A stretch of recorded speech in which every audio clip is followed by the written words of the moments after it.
Hello everyone! Gawa naman tayo ulit ng biko. Ayan, biko malagkit. Yan yung ating sinaing na kakanin. Ayan. At ito yung pinapatuyuan natin na gata. At ito naman yung latik. Ayan. Dahil malapot-lapot na siya, lagyan natin ng konting vanilla. Ayan, konting-konti lang. Kapatak. At ang ating asukal. Ayan. Mix-mix lang natin.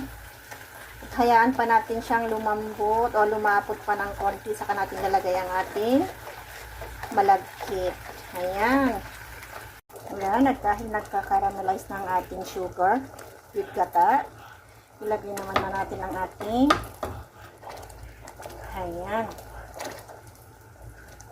ang ating malagkit. Ayan.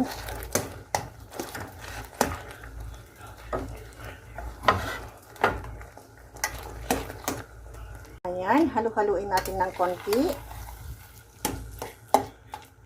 At hayaan lang natin siya ng mahinang apoy o low fire. Ayan. Takpan nga din natin at saka natin antayin maluto ng konti.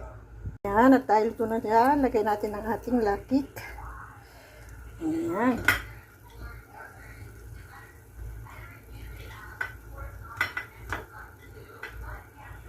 Ayan. Ayan na ang ating biko. Biko kayo dyan. Thanks for watching.